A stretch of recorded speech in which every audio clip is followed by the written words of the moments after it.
I think that we should get a divorce.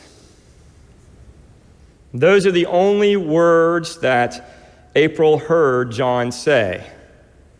They had been struggling for a few years, but hoped that having a baby would bring them closer together. Instead, it increased their conflict until John reached a breaking point and said, "I just can't do this anymore." And John was surprised by how well April took it. He could see the hurt in her eyes, but she seemed to quickly resign to reality and suggested that they share a lawyer to save money. Trusting her, John agreed. What he didn't know was that April was seething inside, and before the conversation was over, she was already thinking about how to get full custody of their child and punish John for leaving her. She met with a lawyer who encouraged her to provoke an argument, giving her reason to leave their home and take the baby with her. And this is exactly what April did. She provoked an argument that infuriated John and then went to the courthouse the next day to file an application for a restraining order. She lied on the application, saying that John threatened to harm her. And the judge granted the temporary order and set a date for a hearing. But this meant that John couldn't see his son for 30 days. Obviously, he would have to hire his own lawyer. The restraining order was eventually dismissed, and the judge even scolded April for abusing the system to gain leverage in a custody case, but it was too late. April was able to establish herself as the primary parent in a new home, and John was given standard visitation, which amounted to every other weekend. It felt so unfair. She manipulated him, lied to a judge, and denied visitation for a month. And even after visitation was established by the court, she would cancel visits and show up late for drop-offs. When John called throughout the week to talk to his son, she didn't answer.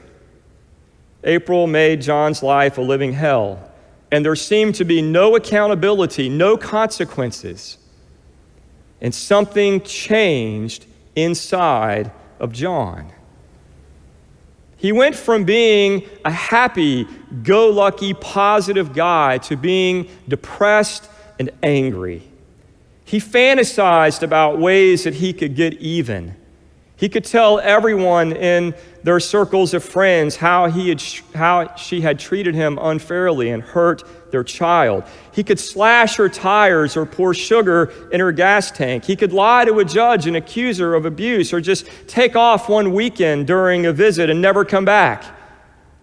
His imagination ran wild as he was consumed with how to get even. No doubt, April was dishonest, manipulative, unkind, and controlling. In this situation, she was a mean person. And because John didn't have a plan, he got sucked into the drama, knocked off balance, and consumed with anger, compelling him to think and act like the person he despised the most, April.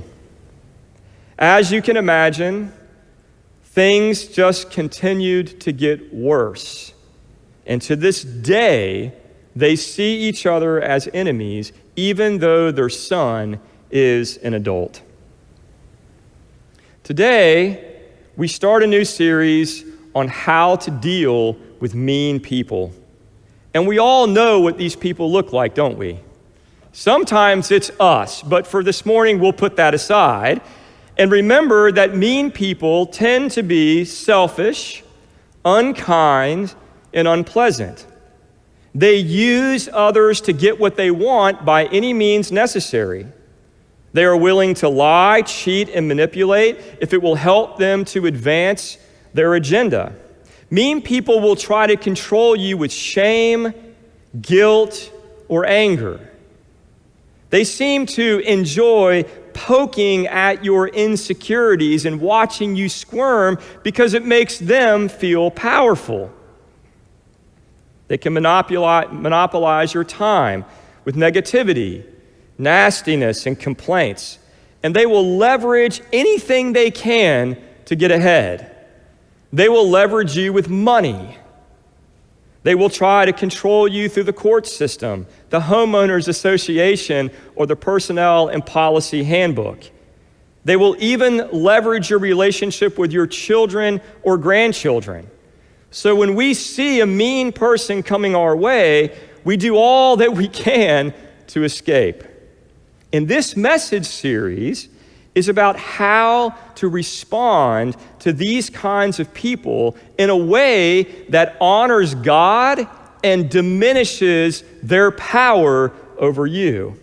And this is important because, as we can see in the story of April and John, if we don't prepare ourselves to deal with mean people by establishing good boundaries and developing a plan of action, then the people that we like the least will maintain a measure of control over us. So I invite you to think about a time when someone was mean to you, but you just couldn't let it go. What did it do to you? What did it take from you? The other person probably didn't give you a second thought after the conflict, but you let them live in your head rent-free for months and even years, stealing your peace and causing you to act out of character. Or think about a time when a mean person just wouldn't leave you alone, but because you didn't have a plan, she or he continued to monopolize your time, keeping you stuck in negativity. In both examples, we see how mean people can knock us off balance and keep us off balance. And they also have a way of bringing out the worst in us. Once we get off balance and start feeling manipulated or controlled, it makes us angry. And this is a normal God-given response. We get angry. And in this anger, we are tempted to react compulsively in kind, returning tit for tat. We want to get even or somehow punish the person who has hurt us. As we see in the case of John, we start acting and looking like the person that we find repulsive, which eventually makes us feel bad about ourselves. And people who know us will often say, when you're around that person, you're just not yourself.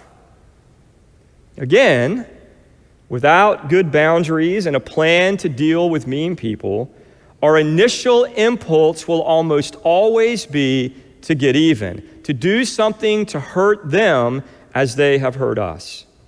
And this can be a direct and open attack, like screaming at someone or engaging in violence, or more likely, it can be an indirect attack, like trashing them behind their backs to anyone who will listen, shunning them in public, or refusing to ever talk to them again.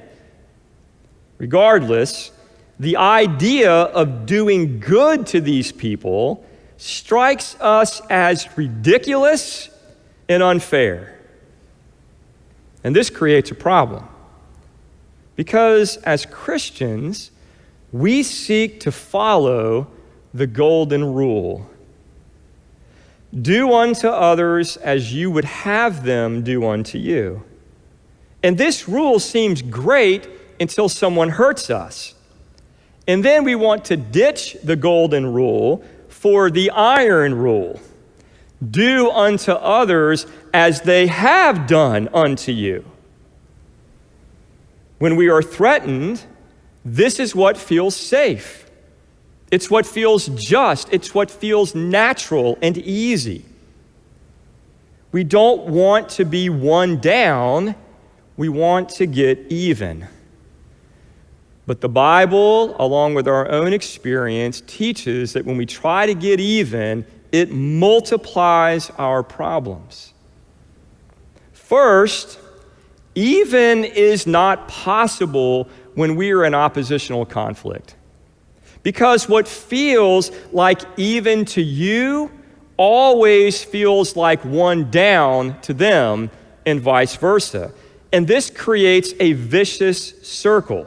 Round and round it goes, tit for tat.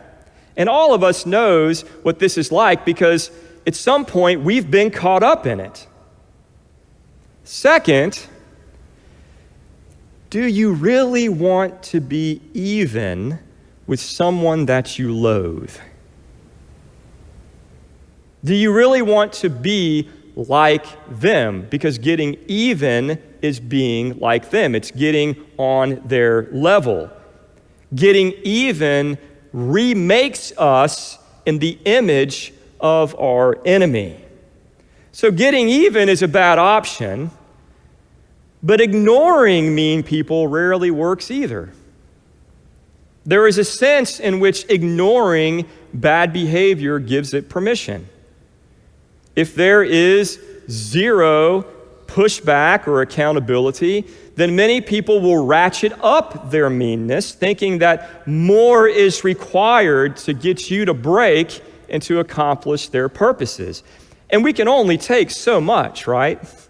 Eventually, all of us break down and react in kind, which further incentivizes their behavior and gives them even more power. Also, there are some people that we just cannot entirely escape or simply ignore. They are in our lives, whether we like it or not.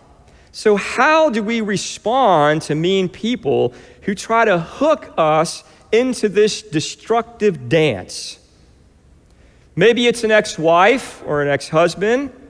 Maybe it's your boss, a relative, an in-law, a neighbor, a coworker, or someone who has embedded themselves into your friend group. What do you do about these people when you simply cannot exit the relationship, when you're forced to keep dealing with them at some level because you have to co-parent, or you need to keep your job, or keep your house, or see them at Thanksgiving?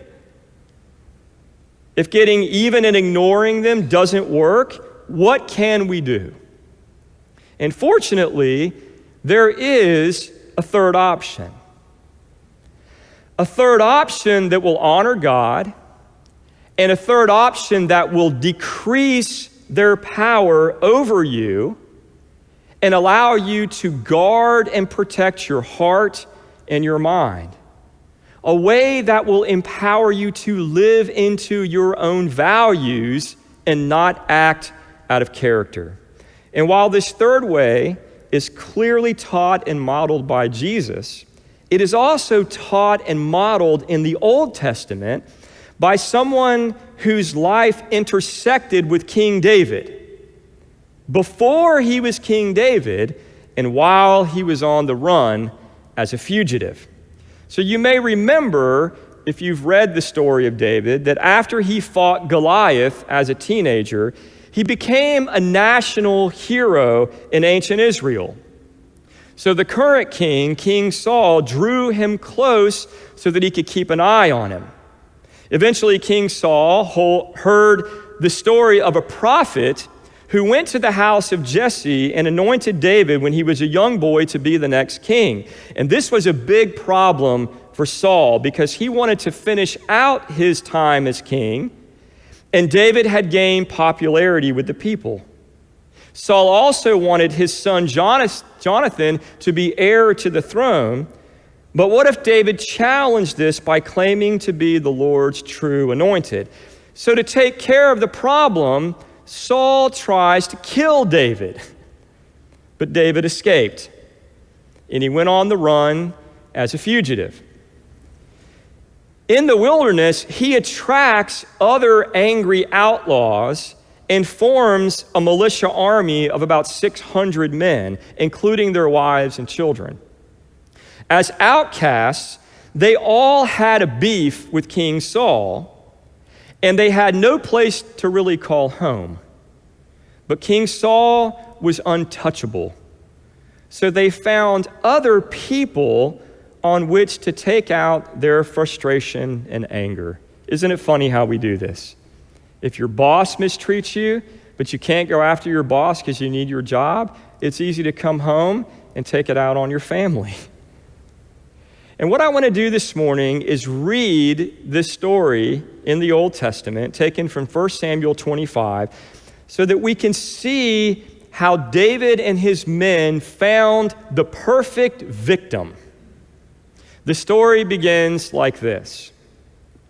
A certain man in Moan who had property there at Carmel was very wealthy. He had 1,000 goats and 3,000 sheep, which he was shearing in Carmel. His name was Nabal.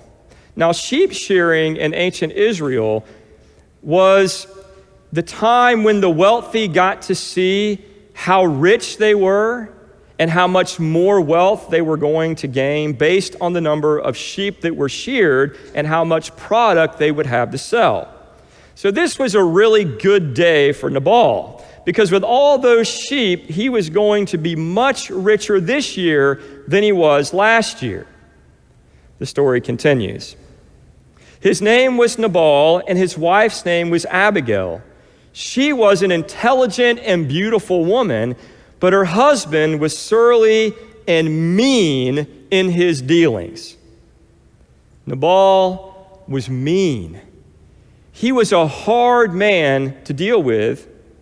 And while David was in the wilderness, he heard about this guy, Nabal, who was shearing his sheep, turning a huge profit, and enjoying his wealth. And even though Nabal was mean, the story continues that he, David, sent 10 young men and said to them, "Go up to Nabal at Carmel and greet him in my name. Say to him, 'Long life to you, good health to you and your household, and good health to all that is yours.'" This is a common ancient greeting. Now, I hear that it's sheep shearing time.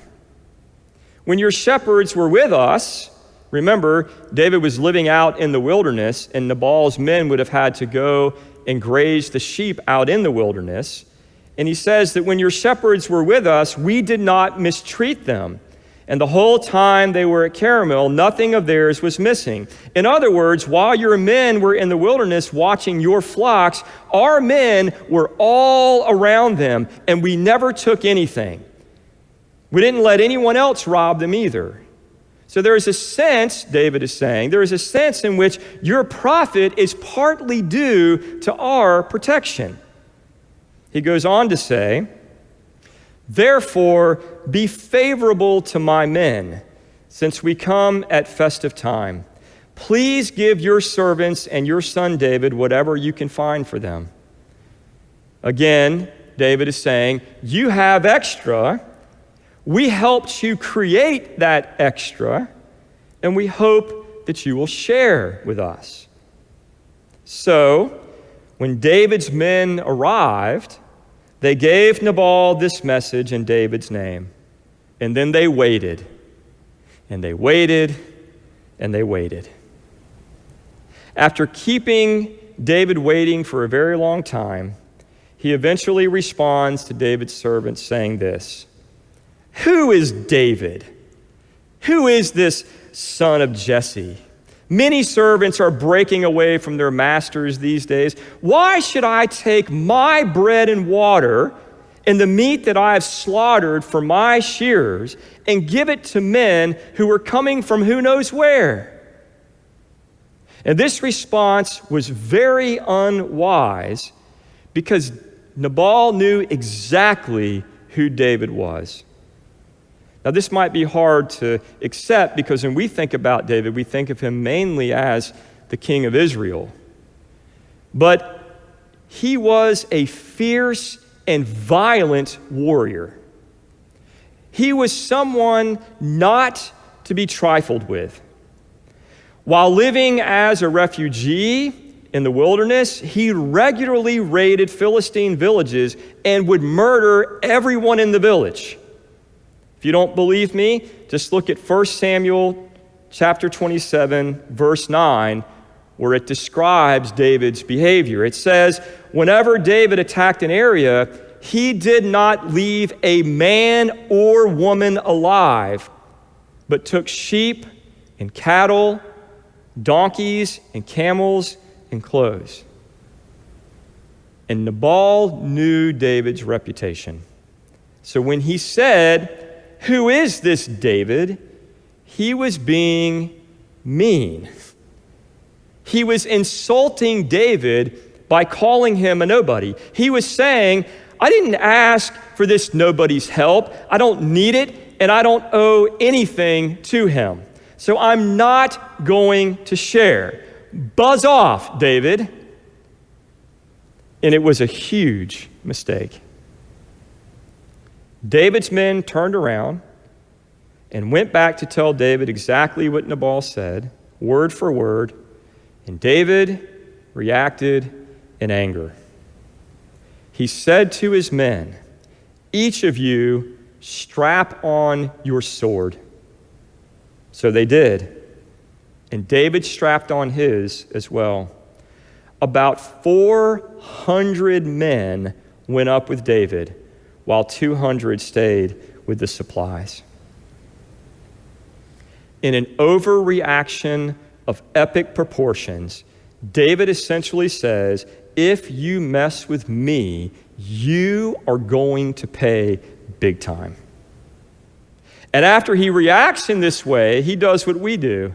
He starts to justify it by telling himself and his men a story of their mistreatment. David said, "It's been useless.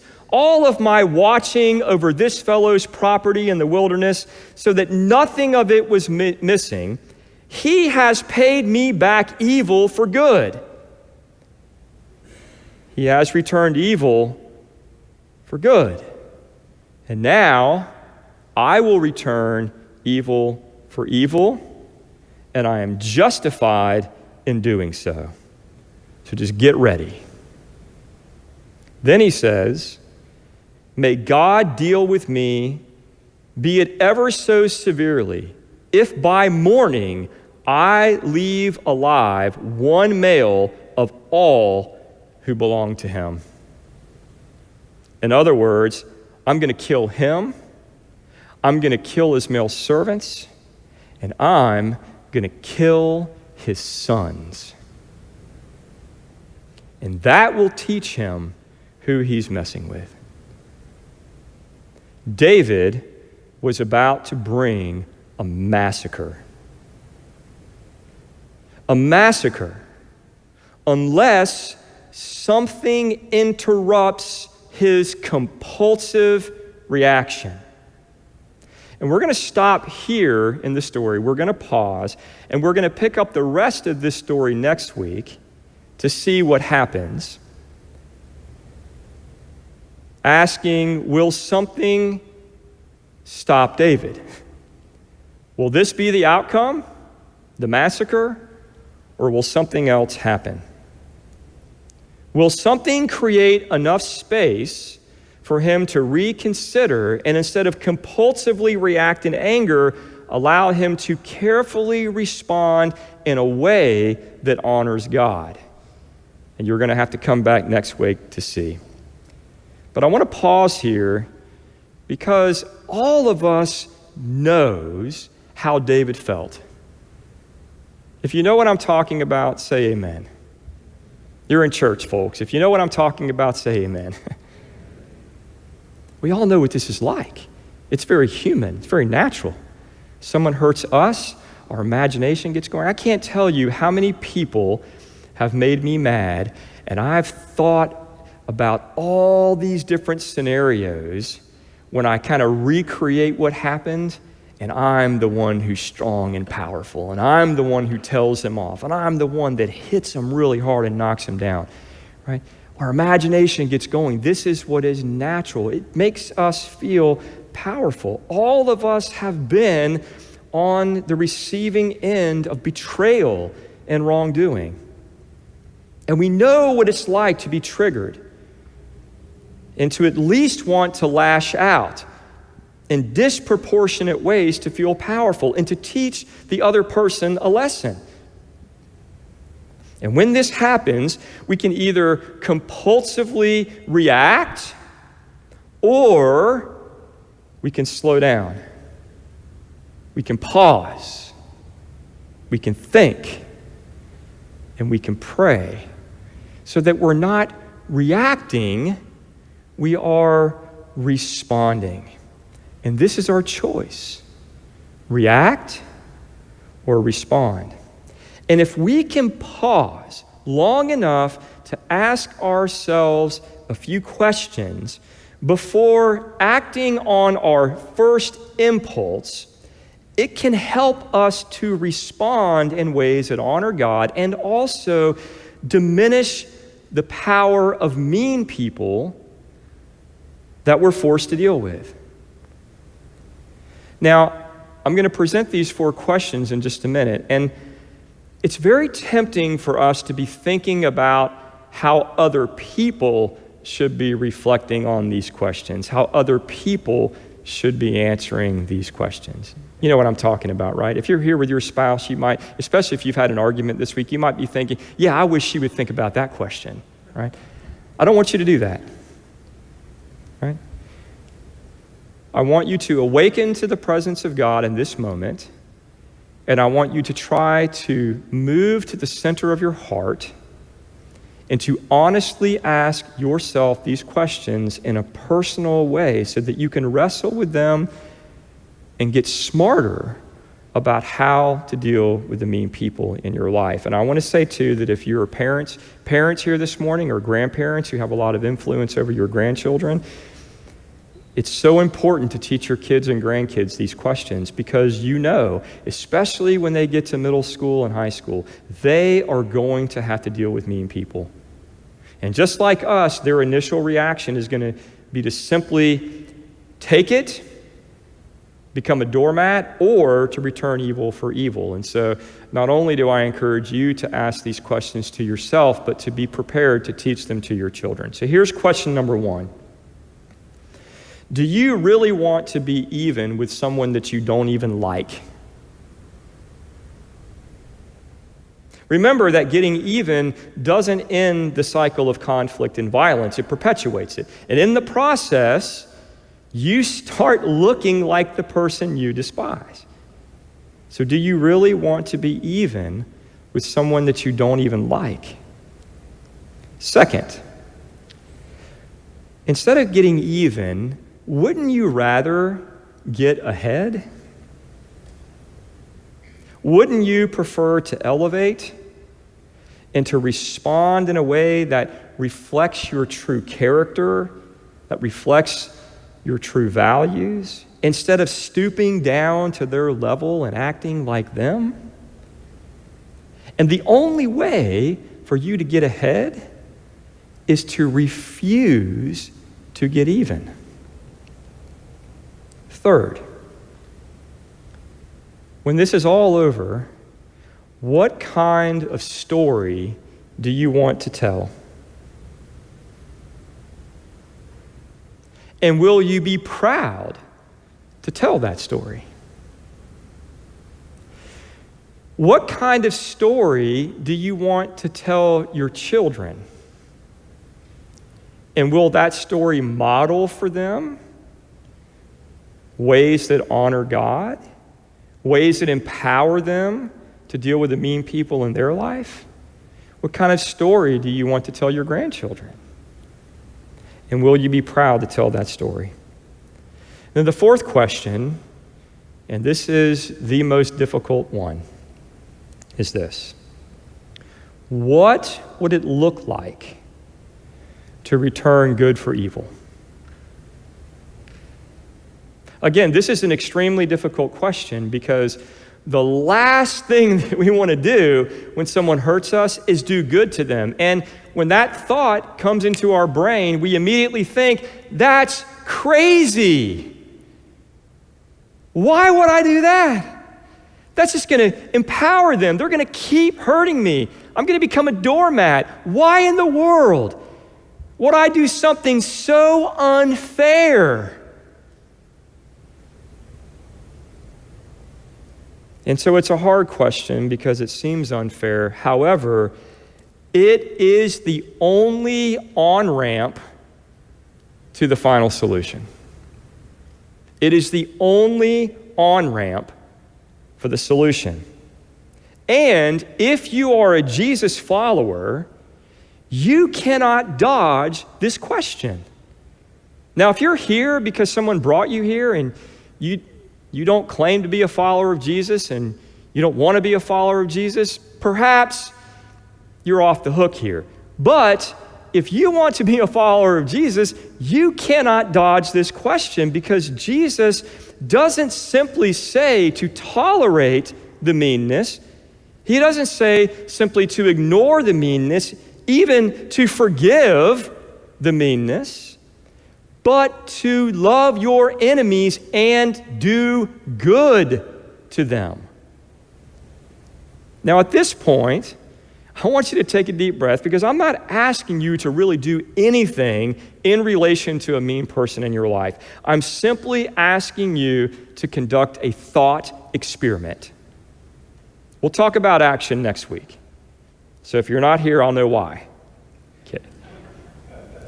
Just want to invite you to do a thought experiment. What would it look like? Think about if you're dealing with a mean person right now. If you're dealing with a difficult person, someone who triggers that impulse to get even, what would it look like to return good for evil? Not putting yourself in danger, physical harm, right? Not making yourself a doormat, but what would it look like to return good for evil? To turn the tables and do something so unexpected that it blows the other person's mind and interrupts the cycle of conflict. Something that may very well prick the conscience of the other person deep enough for the Holy Spirit to make them pause and ask the question, what in the world am I doing? What would it look like to do good to someone who has done bad to you? This is the key to effectively dealing with mean people. And as we wrap up today, I want to give you just a few moments to reflect on those 4 questions. So if we can please bring them back up on the screen. I want to give you just a few moments to reflect on these 4 questions. And there are a couple different ways you can do this. You can simply close your eyes, maybe say a silent prayer, pray through these questions, or you can take out the Lectio Divina sheet in your bulletin, and on the back of that sheet is a place for sermon notes, and you might jot some things down. But I just want to give you just a couple of minutes to block out all the things that are going on around you and to just begin to wrestle with these questions this morning. And after we do that, we'll turn to our service of Holy Communion. Hey everyone, it's Pastor Mark, and I want to thank you for tuning in. I also want to thank First United Methodist Church of Cocoa Beach, which helps make this ministry possible. If you would like to make a donation to the church, go to our church website, fumccb.com. Also, if you're in town, I hope that you will visit one of our services in person so that we'll have an opportunity to meet. May God bless you as you find your next steps in following Jesus.